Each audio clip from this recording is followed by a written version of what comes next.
Continuamos en esta noche con la serie de sermones que hemos titulado Moldeando el carácter de nuestros hijos. Y a partir de este momento nosotros comenzaremos a levantar la edificación, ya que en los sermones anteriores nos dedicamos únicamente a colocar el fundamento o la zapata. Y debo recordar que ese fundamento consta de 3 presuposiciones básicas. Todo lo que vamos a decir a partir de esta noche está basado en estas 3 presuposiciones que hemos establecido ya. En primer lugar, la primera presuposición es que nuestros hijos necesitan desesperadamente ser moldeados en su carácter. Ellos no pueden moldearse solos y necesitan desesperadamente ser moldeados en su carácter. En segundo lugar, vimos que esa tarea de moldear el carácter de nuestros hijos recae sobre nosotros, no sobre los abuelos, no sobre los amigos de nuestros hijos, mucho menos sobre una niñera. La Escritura enseña claramente que somos nosotros quienes tenemos la responsabilidad de moldear el carácter de nuestros hijos. Y la tercera presuposición es que en el desempeño de esa tarea, nuestro ejemplo como padres reforzará o destruirá la labor que estamos realizando.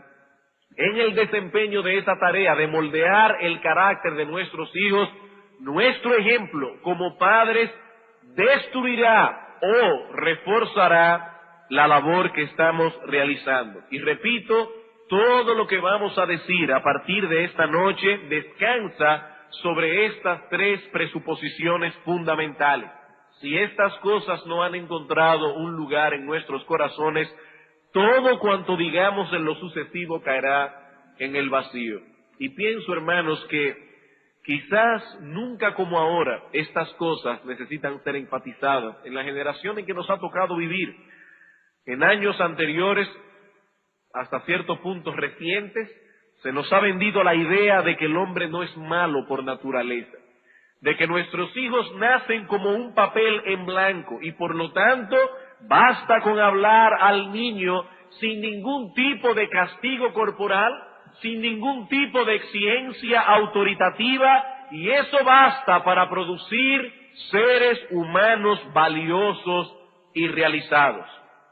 Y como si esto fuera poco, el hombre no se ha limitado a decir esto, sino que ha ido un paso más adelante y ahora se nos dice que no es necesario que los padres cumplan su papel como padres, que más bien deberían tratar a sus hijos como amigos y razonar con ellos de igual a igual sin ningún tipo de implicación autoritativa. Y de hecho hasta escuchamos cómo algunos hijos ya no les dicen papá ni papi al padre, sino que lo llaman por su nombre, Juan, Pedro, Alberto, y se supone que eso es parte de una nueva liberación que ha habido. Ya los padres no son padres, ahora los padres son panas de sus hijos. Recuerdo haber leído la historia real de un padre que fue llamado a la dirección de una escuela porque su hijo era un rebelde sin causa. Los maestros ya no sabían qué hacer con él. Y cuando el director habló con ese padre, él muy afligido dijo: yo no sé en qué yo he fallado, porque yo he sido un amigo para mi hijo. El director le dijo: en eso es que usted ha fallado. Amigos tiene sus hijos en las escuelas de sobra. Lo que su hijo necesitaba era un padre. Y no es lo mismo, no es lo mismo.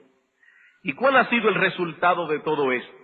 ¿Acaso es cierto, hermanos, que la enseñanza moderna está produciendo seres humanos más normales? ¿Seres humanos valiosos y realizados? ¿O más bien no es cierto que vivimos en un mundo lleno de gente frustrada e insegura? ¿Cuál es la realidad de todo esto? ¿Cuál es el resultado de la enseñanza moderna? Y quiero aclarar que no estamos diciendo con esto que los padres no deben ganarse el corazón de sus hijos. No es eso lo que estamos diciendo. Debemos lograr que nuestros hijos depositen su confianza en nosotros y que en cierta forma nosotros seamos más que un amigo para ellos. Pero para lograr eso no es necesario que depongamos nuestra autoridad paterna. Una cosa no necesariamente elimina la otra, ambas deben ser sostenidas. Dios ha puesto autoridad en el mundo. Y de hecho es interesante notar que las 2 tablas de la ley tienen que ver con nuestra relación vertical, primera tabla de la ley, nuestra relación horizontal, la segunda tabla de la ley. ¿Y cuál es el primer mandamiento de la segunda tabla de la ley? Honra a tu padre y a tu madre para que te vaya bien y seas de larga vida sobre la tierra. Todo lo que está contenido en la segunda tabla de la ley, en lo que respecta a nuestras relaciones horizontales, descansan en ese esquema de autoridad que Dios ha diseñado. El no matarás, no hurtarás, no dirás falso testimonio, etcétera, depende directamente de ese primer mandamiento de la segunda tabla de la ley. Honra a tu padre y a tu madre. Así que lo primero que debíamos hacer entonces era establecer estas tres presuposiciones fundamentales. Convencernos como padres de estas cosas. Nuestros hijos necesitan ser moldeados, somos nosotros quienes debemos hacerlo, tanto con nuestra instrucción como con nuestro ejemplo. Y habiendo puesto la zapata, vamos entonces a comenzar a levantar el edificio. Y ese edificio constará de 3 departamentos. Ahora levantan edificios de apartamentos en bloques. El bloque A, el bloque B, el bloque C, etcétera. Nosotros vamos a levantar un edificio. Y ese gran edificio consta de 3 grandes bloques, 3 grandes temas básicos, los cuales constituirán el esqueleto de toda la serie. Todos los sermones que daremos de ahora en adelante están agrupados en estos 3 grandes bloques. ¿Cuáles son? Bueno, en primer lugar, nosotros veremos cuál es la meta que debemos tratar de alcanzar. En segundo lugar, veremos cuál es el método que debemos usar para alcanzar esa meta. Y finalmente veremos cuál es la manera o la actitud que debemos tener para alcanzar esa meta. Así que nuestros 3 bloques de edificio no se llaman A, B y C. Vamos a ponerle meta, método, manera.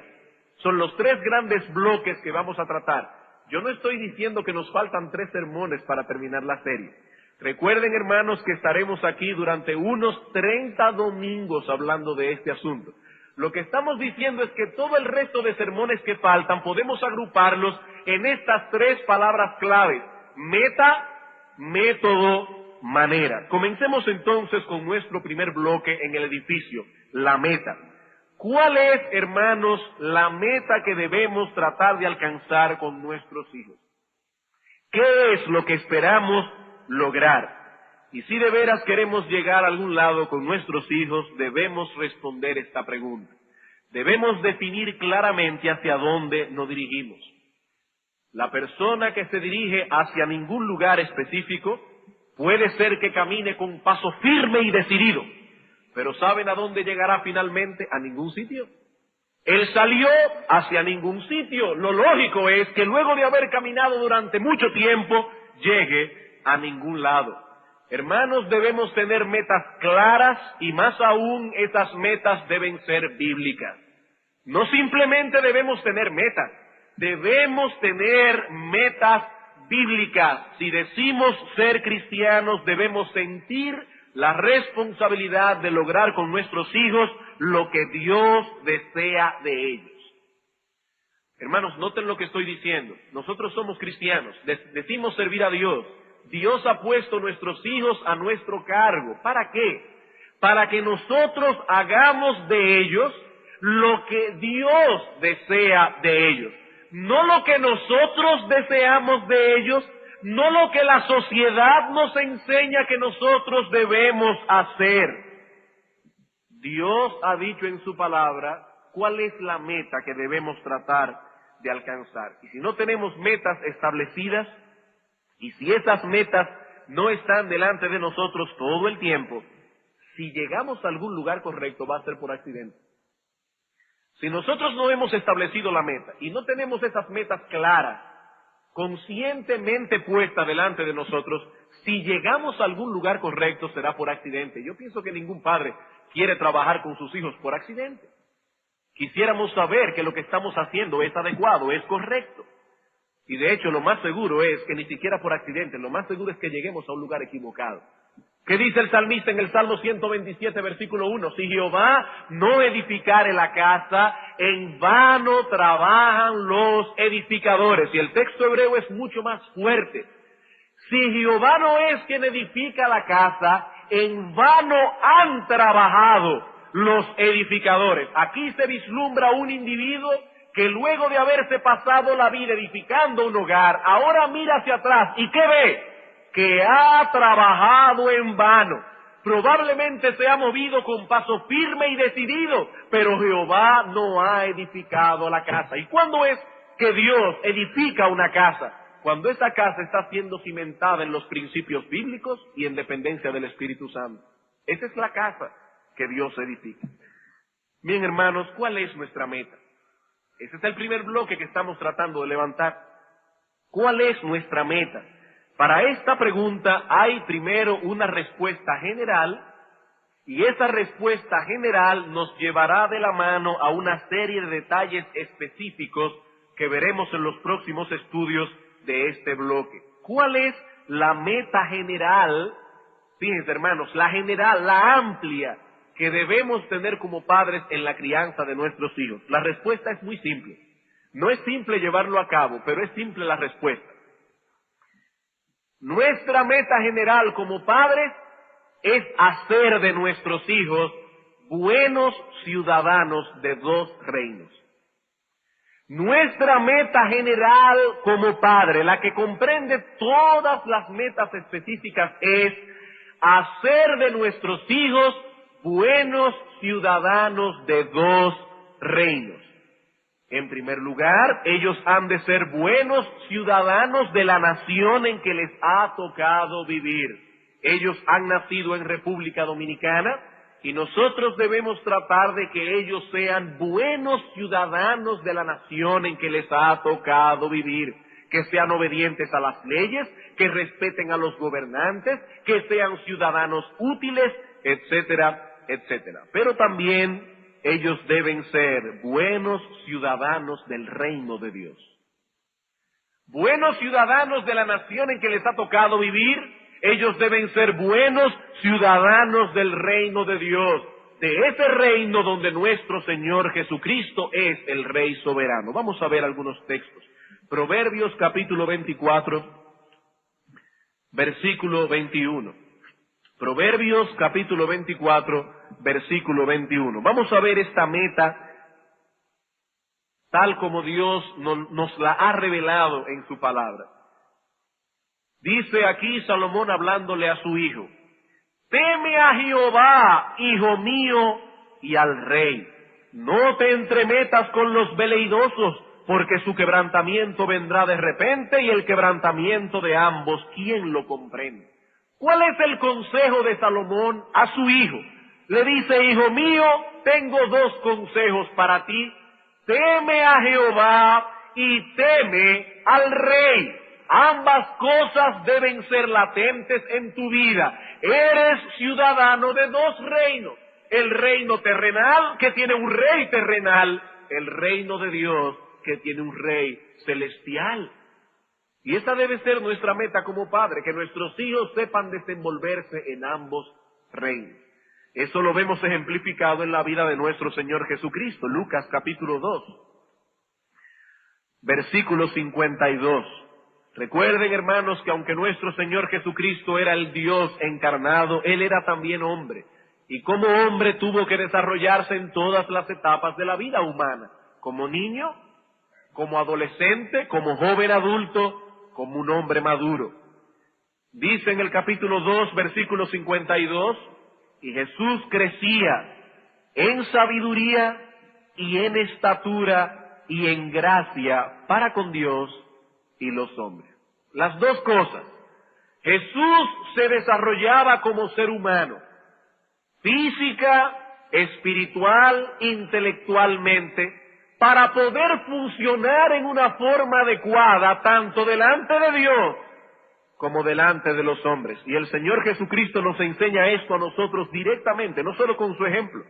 En Mateo capítulo 22, versículo 21, tenemos aquel famoso relato donde los fariseos quieren tenderle una trampa a Cristo, y ponerlo en contra del imperio que estaba gobernando Judea en aquel momento, que era el imperio romano. La cabeza del imperio romano era el César.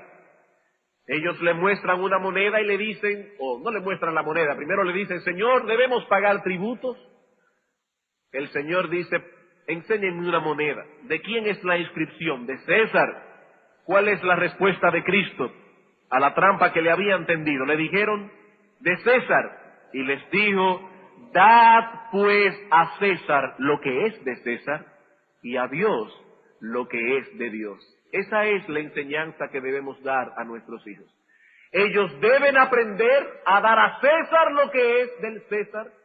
Ellos deben aprender a darle a Dios lo que es de Dios. Esa es la meta general que nosotros debemos tratar de alcanzar. Nuestros hijos deben aprender a manejarse en este mundo en que les ha tocado vivir, pero al mismo tiempo deben aprender a conducirse en el temor de Dios.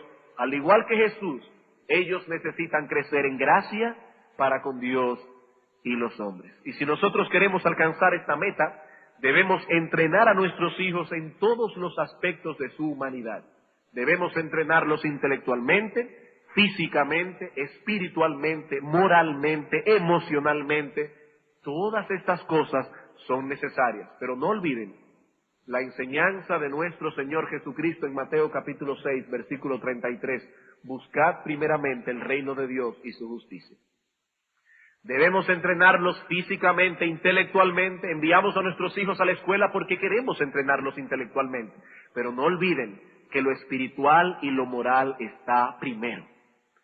El Señor dice, buscad primeramente el reino de Dios y su justicia. Debemos tener prioridades correctas y por lo tanto a la hora de entrenar a nuestros hijos, la parte moral y espiritual debe estar por encima de todo lo demás.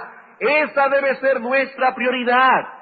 Hermanos, no se puede ser un buen ciudadano de ninguno de los dos reinos si tenemos un mal corazón y si tenemos un mal carácter. Si de veras queremos tener prioridades en nuestra educación, lo moral y lo espiritual va primero, porque se puede ser un iletrado y aún así ser un buen ciudadano de los dos reinos. Pero no se puede ser un buen ciudadano ni del reino de Dios ni del de los hombres con un mal corazón y con un mal carácter. Y por lo tanto debemos decidir, hermanos, qué es lo que queremos lograr con nuestros hijos. ¿Qué es más importante para nosotros? ¿Que nuestro hijo consiga mañana una buena posición y un buen trabajo? ¿O que sea un buen hombre y una buena mujer? ¿Qué es lo que queremos lograr con ellos? Aunque yo no estoy diciendo que una cosa necesariamente excluye la otra. Se puede ser un buen hombre y una buena mujer y aún así tener una buena posición y un buen trabajo. Lo que estamos diciendo es que hay prioridades y que el ser un buen hombre o una buena mujer es la prioridad. Para lograr esta meta, ¿qué debemos hacer? Bueno, lo primero que debemos hacer, y es el tema ya que vamos a tratar hoy, todo esto ha sido una pequeña introducción. Si nosotros queremos hacer que nuestros hijos alcancen esa meta y sean unos buenos ciudadanos del reino de Dios y del reino de los hombres, lo primero que debemos hacer es ayudar a nuestros hijos para que pongan el yo en su justo lugar. Lo primero que debemos hacer para alcanzar esa meta es ayudar a nuestros hijos para que pongan el yo en su justo lugar. Hermanos, la verdad es que nuestros hijos nacieron con el yo puesto donde no debe estar. Ellos nacieron así. El yo nació en mal sitio y nosotros debemos ayudarlos a ponerlo en su justo lugar. Por causa de la caída de nuestros primeros padres, el yo pasó a ocupar una posición central en la vida de todo hombre, ocupando de ese modo el lugar que le corresponde a Dios. Nosotros somos egocéntricos, somos egoístas por naturaleza. Nuestro yo está puesto en un lugar equivocado. Por eso ustedes ven cómo nuestros hijos desde que nacen desean llamar la atención sobre ellos. Como si ellos fuesen el centro del universo, como si todo girase en torno a ellos. Y es por tanto nuestra responsabilidad como padre entrenarlos para que en vez de estar centrados en sí mismos, aprendan, oigan el qué, porque la sociedad moderna, el humanismo moderno nos dice, eso es cierto, el hombre no debe estar centrado en sí mismo, debe estar centrado en los demás. Tampoco eso es correcto.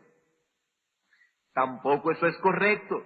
Nuestra responsabilidad es entrenar a nuestros hijos para que en vez de tener una vida centrada en sí mismo o una vida centrada en los demás, aprendan a tener una vida centrada en Dios. Eso es lo que enseña la Escritura.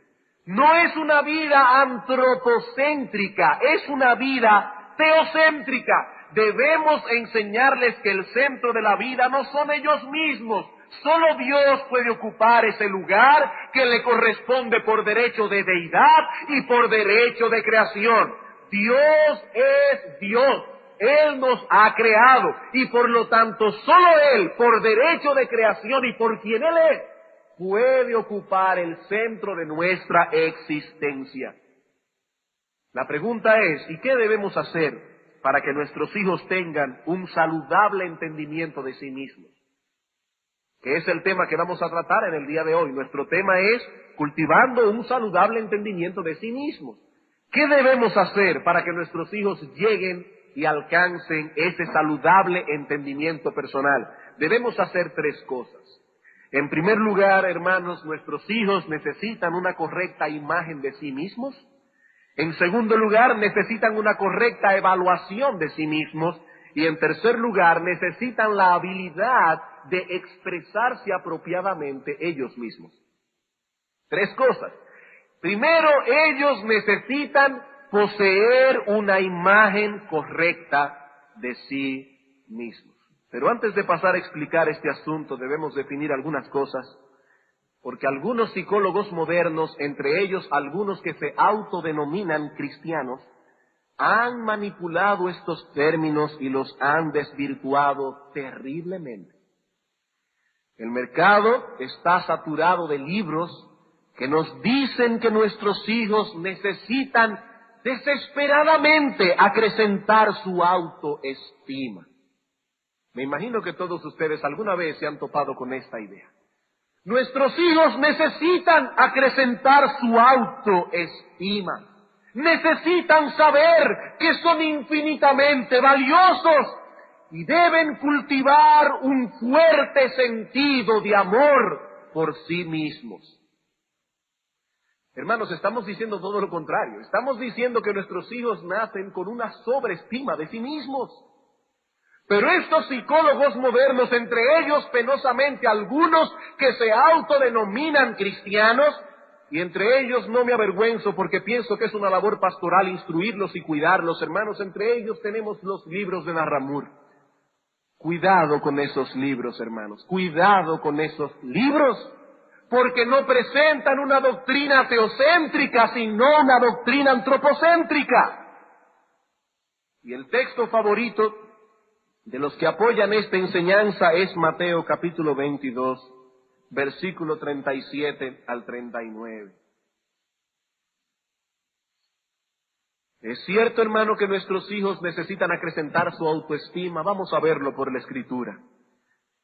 El Señor Jesucristo, respondiendo a un intérprete de la ley, le dice, él le preguntó, Señor, ¿cuál es el gran mandamiento en la ley? Jesús le dijo, amarás al Señor tu Dios con todo tu corazón y con toda tu alma y con toda tu mente. Y Marcos añade, con todas tus fuerzas. Este es el primero y grande mandamiento. Y el segundo es semejante, amarás a tu prójimo como a ti mismo. Ahí es que viene el problema. Algunos interpretan este texto diciendo que solo podremos amar a Dios si amamos apropiadamente a nuestro prójimo.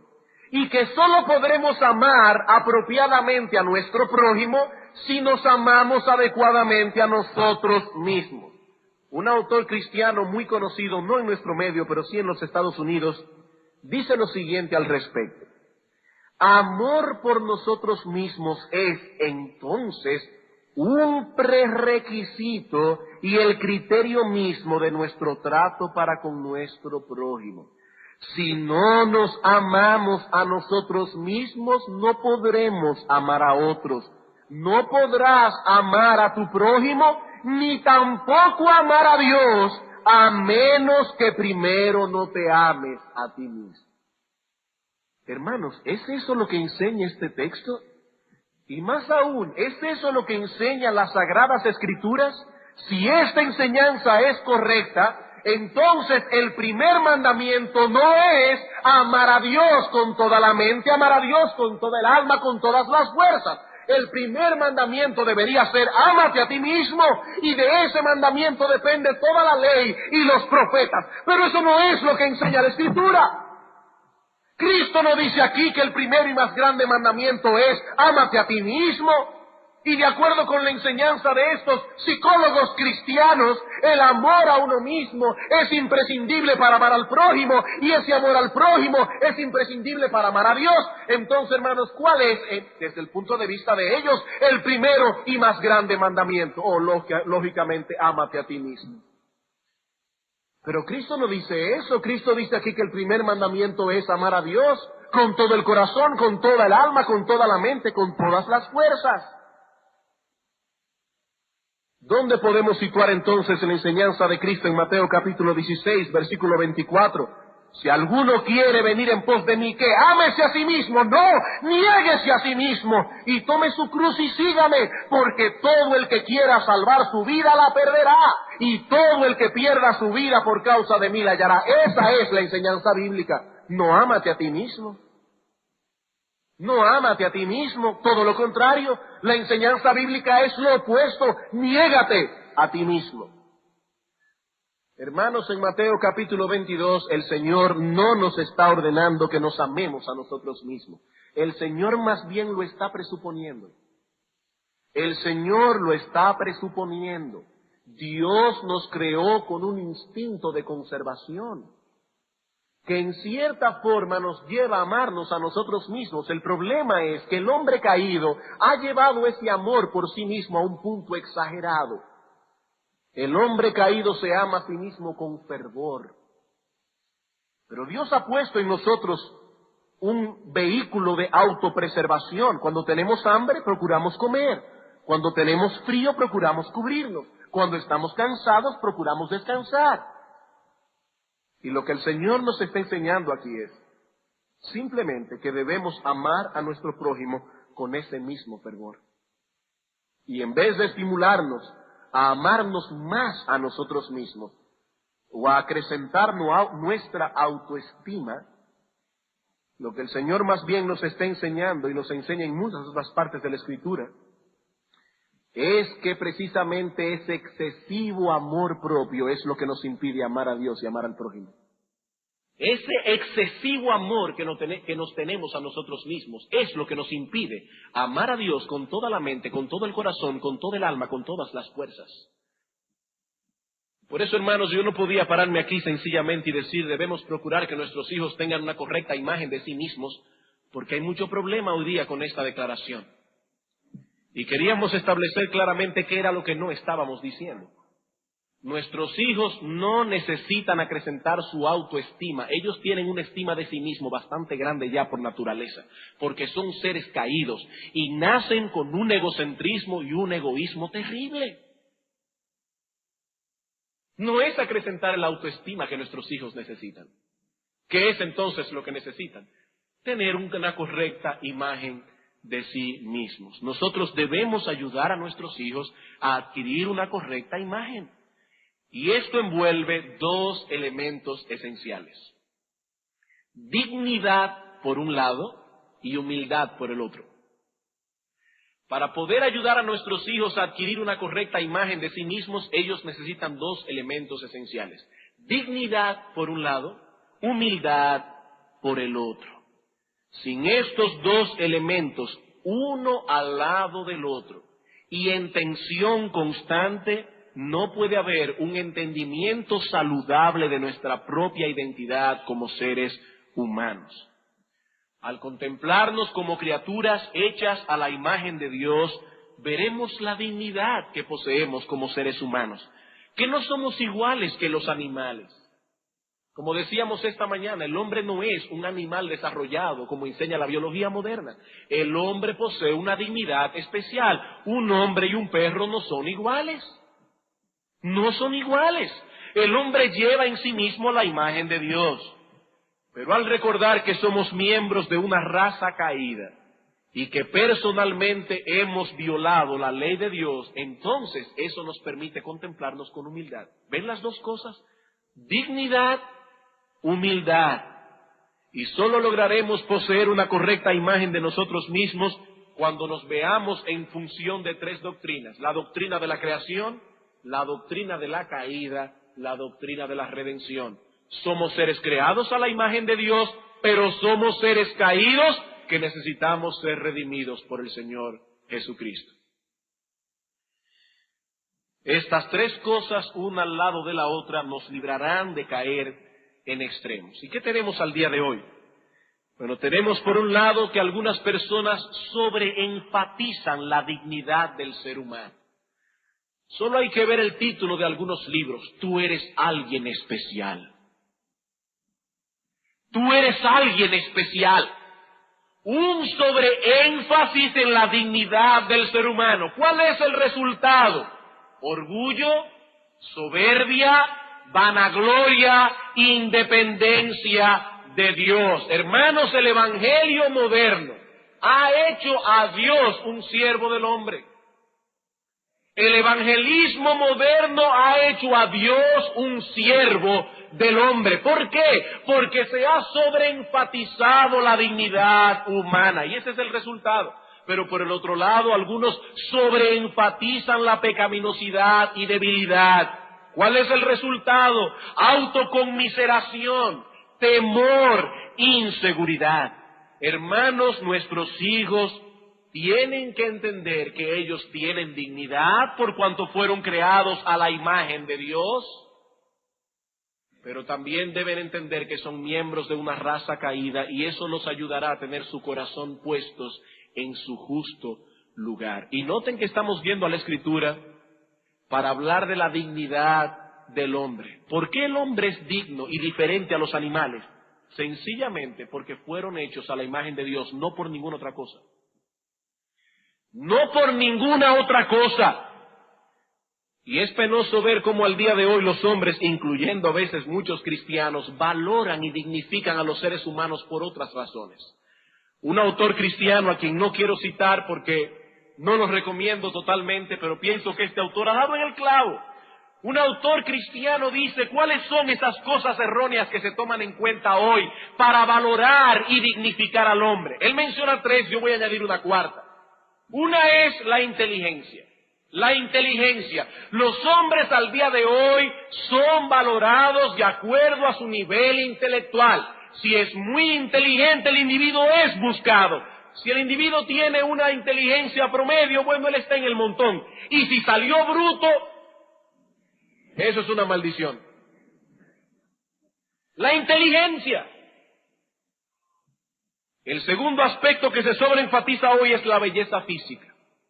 La belleza física, y eso más que la inteligencia. La belleza física es un ídolo, es un arma que se le enseña a las niñas, sobre todo, a usarla desde que están pequeñas. Si nació bella, eso es ya una profesión en sí misma. La belleza física. Tercero, habilidades atléticas. Habilidades atléticas. Si el individuo sale fuerte, con capacidad de jugar basquetbol, béisbol o cualquier otro deporte, eso también se sobreenfatiza. Y si el individuo es inteligente, buen mozo y atlético, ese individuo acabará. Eso es lo máximo que puede llegar un ser humano. Ser inteligente, buen mozo y atlético. Busquen los ídolos que fabrica la pantalla cinematográfica y verán que todos son, de acuerdo a lo que dice el guión de la película, hay que verlo como son en la vida real, pero de acuerdo al guión de la película son inteligentes, buen mozos y atléticos. Y la tercera que podemos añadir y que yo voy a añadir en esta noche son las habilidades artísticas. Pintura, si canta bien, si toca algún instrumento musical. Esas son las cosas que la sociedad moderna exalta. Y hermanos, penosamente muchos cristianos han cometido el error de dignificar y valorar al ser humano en base a estas cosas. Y desde que el mundo desde que nuestros padres cayeron, vivimos en un mundo caído donde los valores se han trastornado. Lean los cuentos infantiles. Lean los cuentos infantiles. Si ustedes verán allí lo que son valores trastornados. La mala siempre es fea. La buena siempre es linda. El único cuento que se sale de ese patrón es Blancanieves. Porque la reina era mala y era era hermosa, de acuerdo al cuento. Aunque finalmente murió como una bruja fea. El asunto es que siempre es lo feo es malo, lo bello es hermoso. Exactamente lo opuesto a lo que dice la Escritura, que Satanás se viste como ángel de luz. Y hermanos, quiero dar una advertencia aquí con respecto a nuestros hijos y los cuentos infantiles. Nosotros no debemos de ninguna manera abstraer a nuestros hijos de los cuentos infantiles, pero nunca dejen que ellos examinen esos cuentos sin vuestro criterio al lado, porque no son cuentos inocuos. Muchos de ellos son inicuos. Y son dos palabras muy diferentes. Se parecen y suenan parecidas, pero son muy diferentes. ¡Ay, es un cuento inocente! Es un cuento inocente. Tal vez tu hijo necesita tu ayuda para ayudarle a evaluar ciertas cosas. El año pasado se estrenó aquí la película de La Sirenita. Dice la crítica que es la película más hermosa que ha hecho Walt Disney. Yo no estoy diciendo aquí que se debe prohibir a nuestros hijos ver La Sirenita, pero miren, padres, no permitan que sus hijos vean esas cosas sin ustedes estar al lado de ellos. Porque esas películas enseñan valores incorrectos. Enseñan valores incorrectos. Muy hermosa la música, muy hermosa la película, muy bien hecha, pero el valor que se enseña detrás es inadecuado. Cuando la sirenita va a perder la voz y le pregunta a la bruja cómo va a poder conquistar al príncipe, ¿qué le dice ella? Usa tu cuerpo, usa tu cuerpo. Ese es el valor que nosotros queremos enseñarle a nuestras hijas, que usen su cuerpo para conquistar a los hombres. Hermanos, no son mensajes inocentes. Y nuestros hijos, nuestras hijas necesitan que nosotros estemos a su lado. Dejar a un niño ver televisión solo es un crimen. Es un crimen. Su mente se está llenando de basura y él no tiene la capacidad de discernir el bien y el mal. ¿Qué debemos hacer? ¿Prohibir la sirenita? No, hermanos. No, hermanos, nosotros vivimos en un mundo y no podemos abstraernos completamente de él. Como menciona MacDonald en El Padre Eficaz, dice, yo tengo en mi mente la imagen de un padre como la que vi en la Segunda Guerra Mundial. A un soldado con un detector de minas caminando por en medio de un valle lleno de minas explosivas con un detector delante. Eso es un padre cristiano. Él va delante con el detector de minas. Él tiene que cruzar por el mundo, sus hijos van a vivir en este mundo, él no los puede aislar completamente del mundo, pero él va delante de ellos con un detector de minas, para que los hijos sepan dónde deben pisar y dónde no deben pisar. Hermanos, nuestros hijos no tienen criterios para evaluar esas cosas. Tomen las tortugas ninjas. ¿Sabían ustedes que la Comisión de Violencia de los Estados Unidos, que no es cristiana, protestó porque esa película no se puso restringida para menores? Fue la película que tuvo más actos de violencia en el año 1990. Ay, pero son unas tortugas, sí, que dan patadas a diestra y a siniestra. ¿Eso es lo que usted quiere que su hijo haga? ¿Eso es lo que usted quiere que su hijo haga? Hermanos, nosotros tenemos que educar a nuestros hijos. Esa es nuestra función. No podemos abstraerlos del mundo, es cierto, pero tampoco debemos dejarlos caminar solos por él. Y aquí hay padres que se han ido a dos extremos. Algunos han levantado una muralla china alrededor de su casa. Nada de eso entra en mi casa. En mi casa no se lee periódico, no entran revistas, no hay televisión, no hay esto ni aquello. Una muralla china alrededor. ¿Eso es lo que debemos hacer? Hay otros que se han ido al otro extremo y dicen, en mi casa no hay murallas. No, hermanos, ni una cosa ni la otra. Ni una cosa ni la otra. Nosotros no vivimos en Marte, vivimos en este mundo. Pero debemos ayudar a nuestros hijos a tener valores correctos. Esto fue una digresión. ¿Y qué sucede, hermanos, cuando estas cosas son enfatizadas?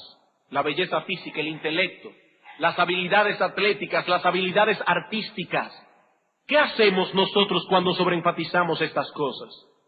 Que por un lado, alimentamos el orgullo y la soberbia de aquellos que poseen esas habilidades, pero por el contrario, alimentamos un sentido de inseguridad en aquellos que carecen de ellas. Pero entonces usted está de acuerdo en que lo que debemos hacer es levantar el autoestima de aquellos que son inseguros. No. ¿Saben una cosa interesante? Tanto la inseguridad como la soberbia son manifestaciones de orgullo. Tanto la inseguridad como la soberbia son manifestaciones de orgullos. ¿Por qué algunas personas son inseguras? Porque se aman tanto a sí mismos que no quisieran fallar delante de los demás. Y eso es orgullo. Eso es orgullo. No es acrecentar su autoestima que él necesita, es tener una correcta imagen de sí mismos.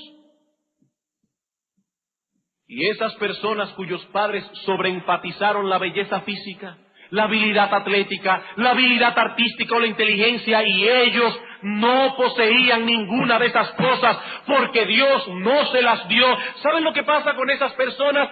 Se pasan la vida sintiéndose culpables por no poder llenar la medida que sus padres esperan de ellos, y se caracterizan por un constante proceso de autojustificación, porque se sienten acusados por todo el mundo. Cualquier amonestación o corrección que usted haga a una de esas personas, la verán como un ataque personal, porque son personas inseguras. Son personas inseguras. He ahí el resultado que cosecharemos si no proveemos a nuestros hijos una correcta imagen de sí mismos. ¿Tendremos hijos soberbios o tendremos hijos inseguros que se sienten rechazados por todo el mundo, sobre todo por sus padres? Sobre todo por sus padres. ¿Qué lección sacamos de todo esto, hermanos? Debemos mortificar esa tendencia maligna y perversa que tenemos de apreciar la belleza física y la inteligencia como si se tratasen de valores verdaderos. Al niño gracioso todo el mundo le hace gracia. Hermanos, eso es pecado. Hermanos, eso es pecado, y más que pecado, eso es una crueldad. Ninguna de esas cosas tienen que ver con logros personales. El ser inteligentes no es un valor. El ser hermoso no es un valor. Ahora, el esforzarse para dar el máximo de lo que tenemos, eso sí es un valor. Aquí no estamos diciendo que un niño que tiene capacidad de sacar 100 y saca 80 no debe ser amonestado por sus padres, porque su capacidad es de 100. Pero hermanos, el que su capacidad es 80, cuando saque 80, prémielo igual que el que sacó 100. Porque él se esforzó al máximo de lo que podía. Y eso es lo que debemos premiar, es el esfuerzo.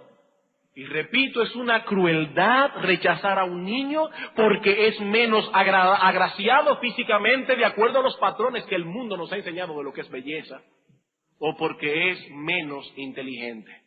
Nuestros hijos llevan consigo la imagen de Dios, y aunque ellos mismos son pecadores, aunque ellos no son merecedores de nada, ellos llevan la imagen de Dios, y esa imagen es valiosa.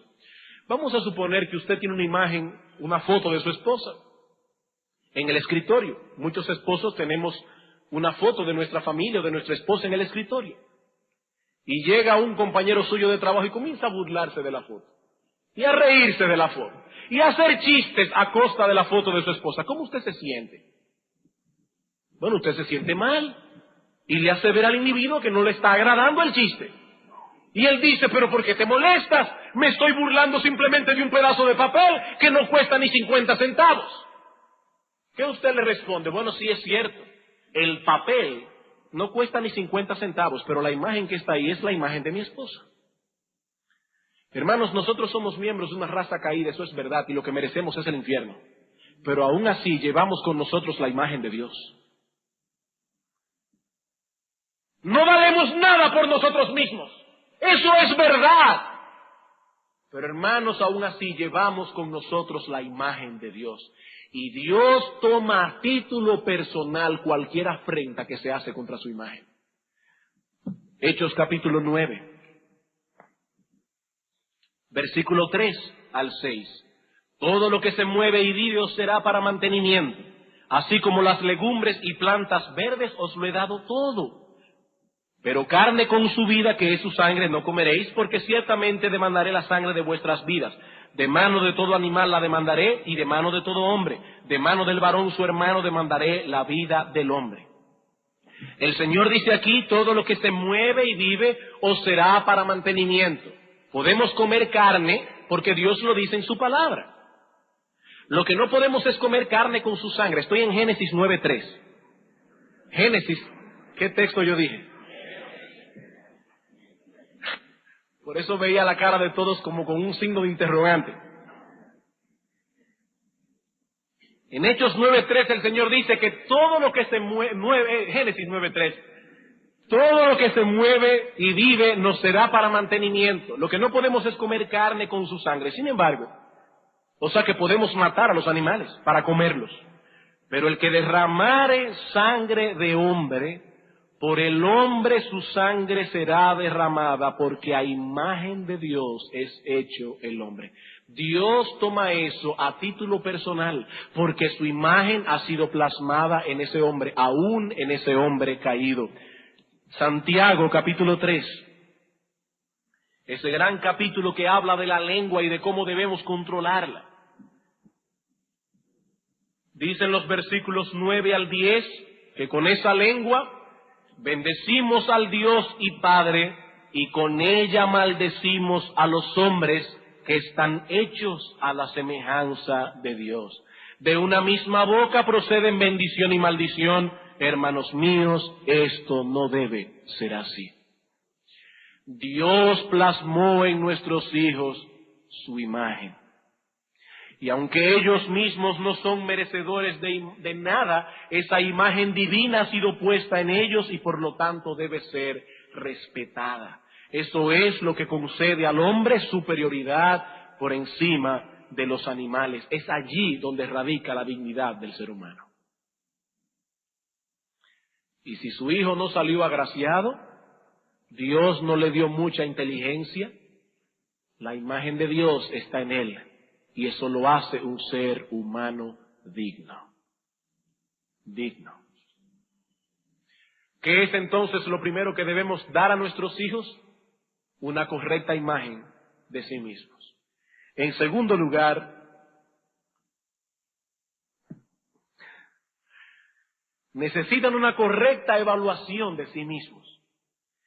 Necesitan tener una correcta evaluación de sí mismos. Dios ha repartido a todos soberanamente algunas habilidades y algunas características físicas y mentales. Y es importante que nuestros hijos posean una correcta evaluación de sí mismos. Hay algunos padres que se preguntan, ¿y qué hago si mi hijo es hermoso? De verdad, no soy yo que lo digo. Las personas me dicen que mi hija es hermosa y yo quiero prepararla para cuando ella sea grande las personas no abusen de su belleza. Ella va a tener que enfrentar probablemente la envidia de algunas hermanas y mujeres. ¿Qué debemos hacer? Mi hijo es inteligente, ¿qué debo hacer? Nació con habilidades artísticas, son obvias que la tiene. Nació con habilidades atléticas, ¿qué debo hacer? O también puede haber un caso de un padre que diga todo lo contrario, mi hijo no posee esas cualidades. De acuerdo a los estándares de belleza de la sociedad en que nos movemos, mi hijo no es hermoso. O no posee habilidades atléticas ni artísticas. ¿Qué debo hacer? La respuesta es, encarar este asunto con honestidad. Encarar este asunto con honestidad. Nunca le mienta a su hijo o a su hija, porque Dios no ha de bendecir una mentira. Si Dios en su soberanía ha dado ciertas habilidades a su hijo, pero les ha negado otras, encare esto con honestidad y enséñeles a aceptar la soberanía de Dios en esas cosas. Romanos capítulo 12, versículo 3. Yo no estoy diciendo con esto que si su hijo es hermoso, usted se va a pasar la vida diciéndole, no te preocupes, tú eres hermoso, tú eres hermoso. No, lo que estoy diciendo es que si en un momento dado hay problemas con eso, tú le vas a decir, sí, hijo mío, realmente Dios te ha dado ciertas facciones físicas, pero eso no es importante. Eso no es importante, tiene que aprender a lidiar con esas cosas, pero eso no es importante. En Romanos capítulo 12, versículo 3, dice el apóstol Pablo, digo pues por la gracia que me es dada, a cada cual que está entre vosotros, que no tenga más alto concepto de sí que el que debe tener, sino que piense de sí con cordura, conforme a la medida de fe que Dios repartió a cada uno. Los psicólogos cristianos siempre le añaden a este texto, ni más bajo tampoco. Pero Pablo no dice eso. ¿Saben por qué? Porque en la mayoría de los casos tenemos más alto concepto de nosotros mismos que el que debemos tener. Y como el apóstol Pablo conoce la naturaleza humana, no puso a la parte contraria. Él simplemente dijo, hermanos, que nadie tenga más alto concepto de sí que el que debe tener. Que piense de sí con cordura. Y nuestros hijos deben aprender a recibir críticas.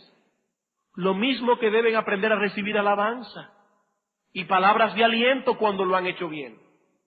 Ellos deben saber lo que tienen y lo que no tienen, pero siempre bajo la perspectiva que nos enseña Pablo en 1 Corintios 4:7.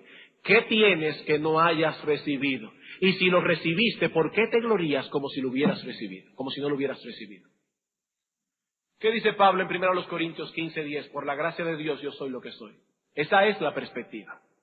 Esa es la perspectiva. Ellos deben saber lo que tienen, lo que no tienen, pero siempre bajo esa perspectiva. ¿Qué tienes que no hayas recibido? Y si lo recibiste de Dios como un regalo, ¿por qué te glorías como si no lo hubieses recibido? Nuestros hijos necesitan conocer cuáles son sus áreas fuertes. ¿Cuáles son sus áreas débiles? ¿Cuáles son sus limitaciones? Ellos deben alcanzar un correcto entendimiento de sus capacidades. Y padres, debemos orar a Dios que nos conceda un sentido común santificado para trabajar con estas cosas en la vida de nuestros hijos, porque esto no es fácil. No es fácil. Aquí es muy difícil no caer en dos extremos terribles. En dos extremos terribles. Por un lado, algunos padres alaban a sus hijos como si ellos fuesen los más inteligentes, los más hermosos o los mejores atletas del mundo. Y se lo hacen sentir a sus hijos.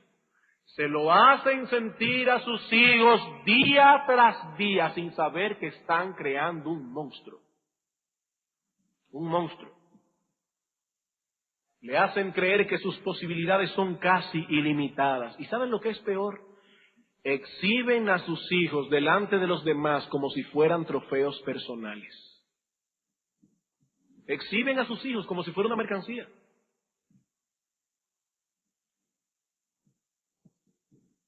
Yo no sé si a ustedes les ha pasado eso, pero yo personalmente pienso que pocas situaciones pueden ser más engorrosas que las de encontrarnos con personas que se alaban a sí mismos y alaban a sus hijos con una facilidad pasmosa. Pasmosa. Nos hablan de sus logros y de sus habilidades con una facilidad enorme. ¿Sabe lo que dice la Escritura? Alábete el extraño y no tu propia boca. Los labios ajenos y no los labios tuyos.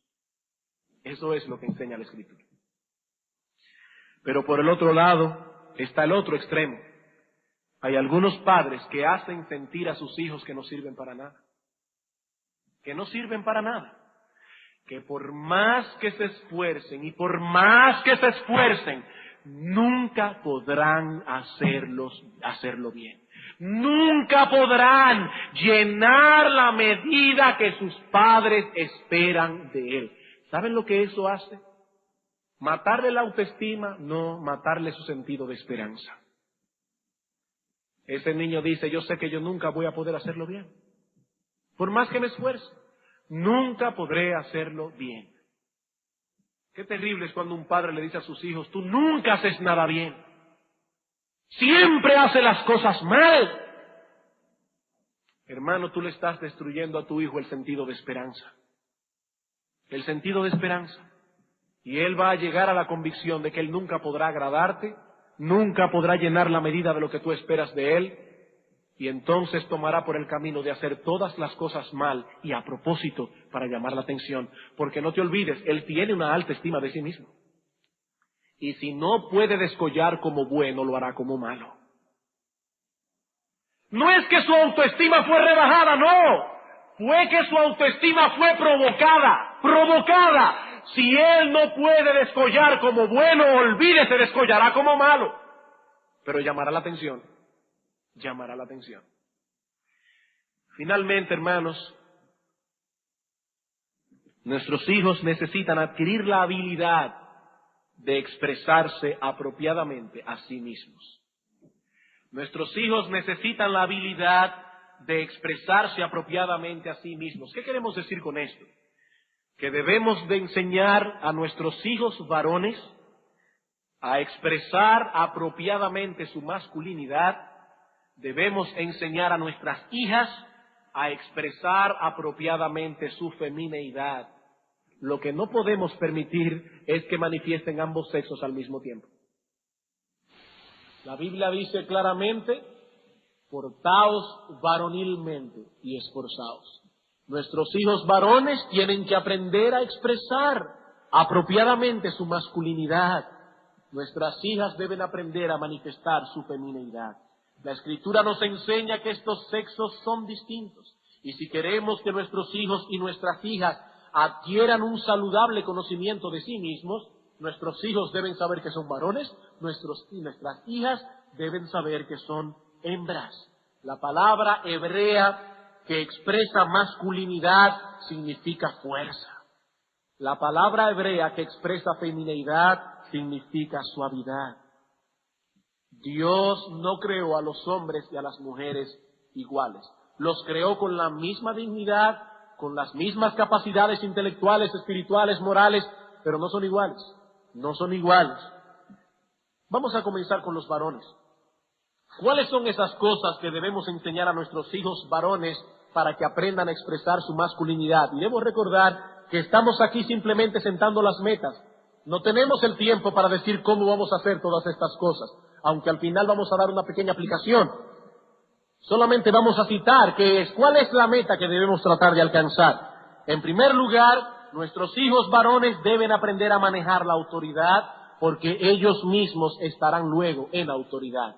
Desde pequeños, ellos deben aprender a ejercer autoridad. Ellos necesitan primero a saber lo que es estar bajo autoridad. Nadie que está sin autoridad puede mañana ser autoridad. Por lo tanto, si queremos que nuestros hijos aprendan a expresar autoridad, lo primero que debemos hacer es ponerlos bajo autoridad.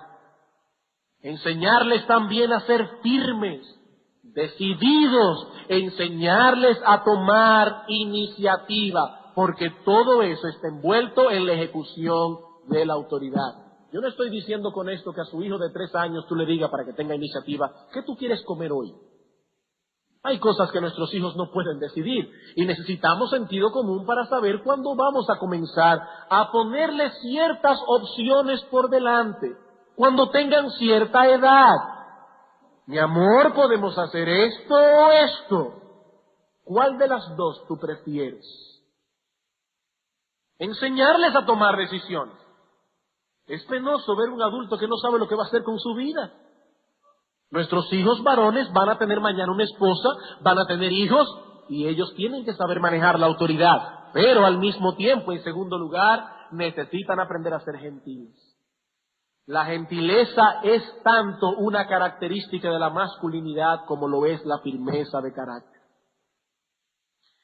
Y un hombre que posea fortaleza de carácter y determinación, pero que al mismo tiempo carezca de gentileza, probablemente tendrá una fuerte tendencia a la crueldad y a la rudeza, a abusar de su autoridad.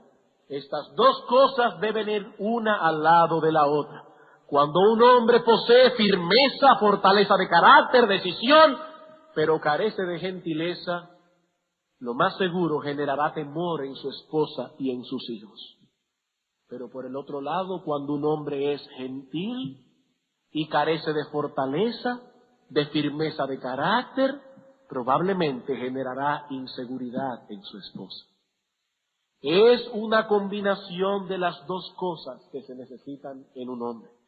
Por otro lado, también debemos enseñar a nuestros hijos varones a ser serviciales. Ellos no son unos pequeños déspotas en la casa, que la mamá y las hermanas están allí para servirles. No, dice la Escritura que en el ejercicio de la autoridad, esa debe ser utilizada para servir a otros y no egoístamente para el propio provecho. Lucas capítulo 22, versículo 24 al 27.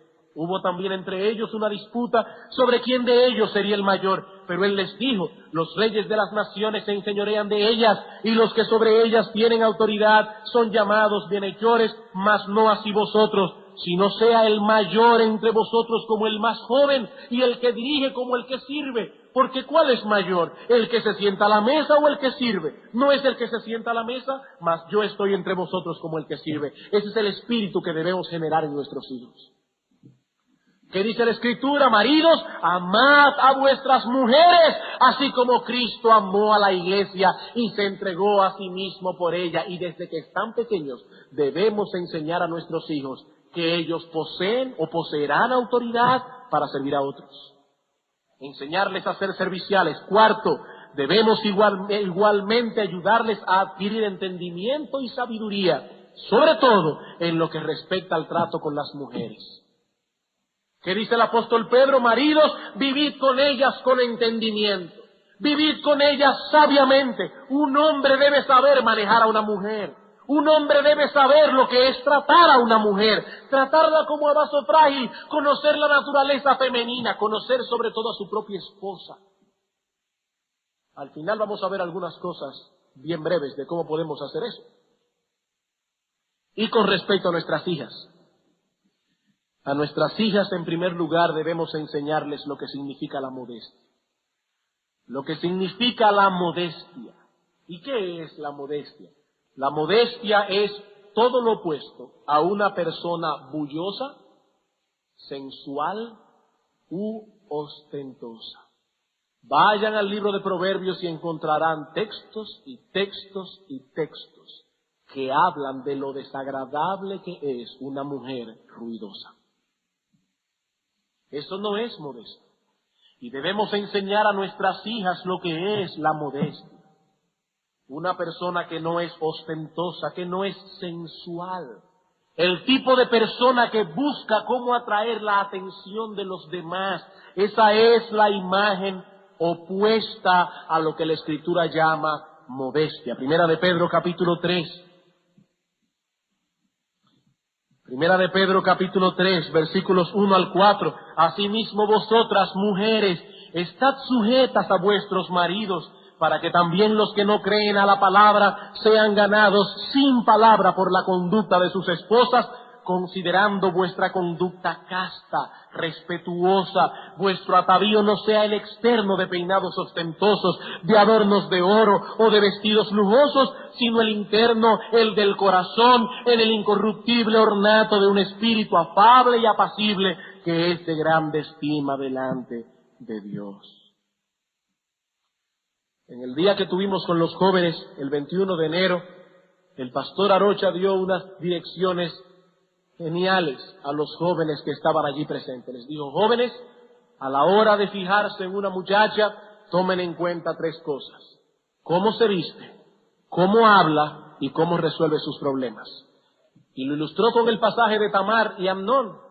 dice que Tamar se vestía como las hijas vírgenes en Israel. No como las hijas vírgenes en el mundo, sino como las hijas vírgenes en Israel. Y las hijas vírgenes en Israel tienen una forma apropiada de vestirse, que no es la forma en que las muchachas, que muchas de ellas ya no son vírgenes, se visten en el mundo. Hermanos, tenemos que tener muy claro esto. Y decía el pastor Arocha, le decía, hermanos varones, nunca se fijen en una muchacha que está en el borde, que si fuera un poco más arriba sería mundano y más abajo sería modesto.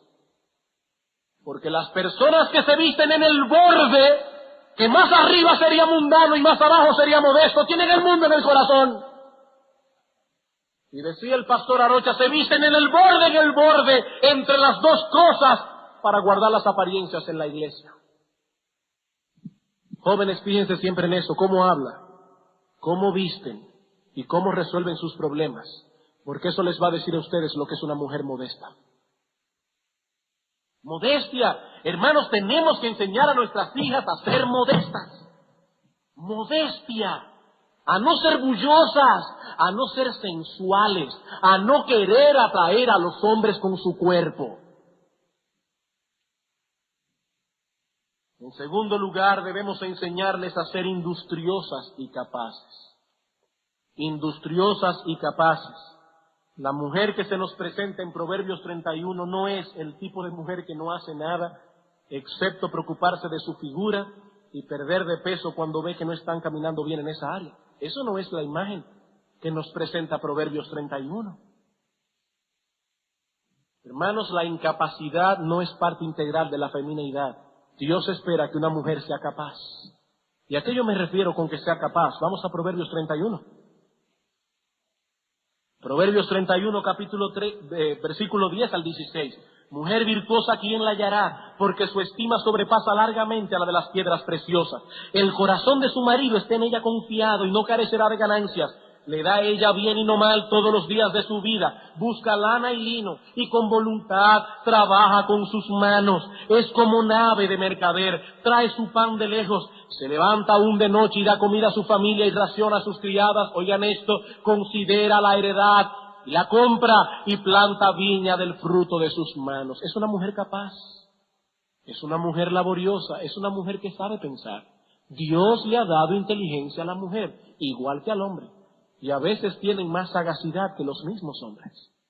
Y nosotros debemos enseñar a nuestras hijas a cultivar esa inteligencia.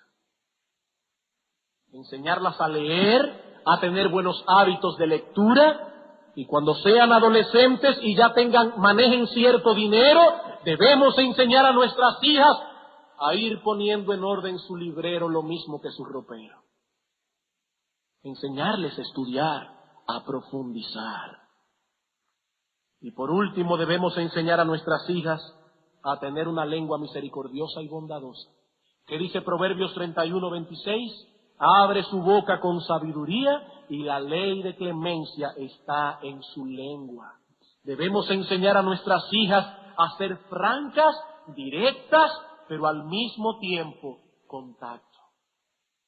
Que sean francas y directas, pero al mismo tiempo que tengan tacto, una lengua bondadosa, misericordiosa. Esto es lo opuesto a ser chismosas, irónicas y manipuladoras. Chismosas, irónicas y manipuladoras. ¿Cuál es nuestra meta? Llevar a nuestras hijas a ser mujeres francas, pero bondadosas. Y ese balance no es fácil de lograr, pero esa es la meta. Hermanos, gracias por la paciencia que han tenido. No es mi costumbre irme más allá de 1 hora, pero ya denme 2 minutos para concluir. En todo este asunto que hemos hablado hoy, el ejemplo del padre y de la madre es vital. ¿Cómo vamos a lograr esto? ¿Cómo vamos a lograrlo? Nuestros hijos varones llegarán a ser el tipo de hombre que la Escritura describe como un verdadero hombre, contemplando cómo el padre hace las cosas. Cómo toma decisiones, cómo trata a su esposa, cómo maneja la economía del hogar. Nuestras hijas llegarán a ser mujeres virtuosas en gran parte, contemplando el ejemplo de una madre que sabe lo que es modestia en el vestir, que sabe lo que es modestia en el hablar, una mujer que sabe estar bajo autoridad, una mujer reconocida entre todos los que la conocen, porque tiene un espíritu afable y apacible, que es de grande estima delante de Dios. Hermanos, no existe ninguna fórmula mágica para lograr todas estas cosas. Recuerden, nosotros somos la primera escuela a la que nuestros hijos asisten. Y ellos aprenderán a poner el yo en su justo lugar, primariamente, no únicamente, pero primariamente, viendo cómo sus padres lo hacen. Que Dios nos ayude a darle a nuestros hijos una correcta imagen de sí mismos, a que posean una correcta evaluación de sí mismos, a que aprendan a expresarse apropiadamente. Vamos a orar.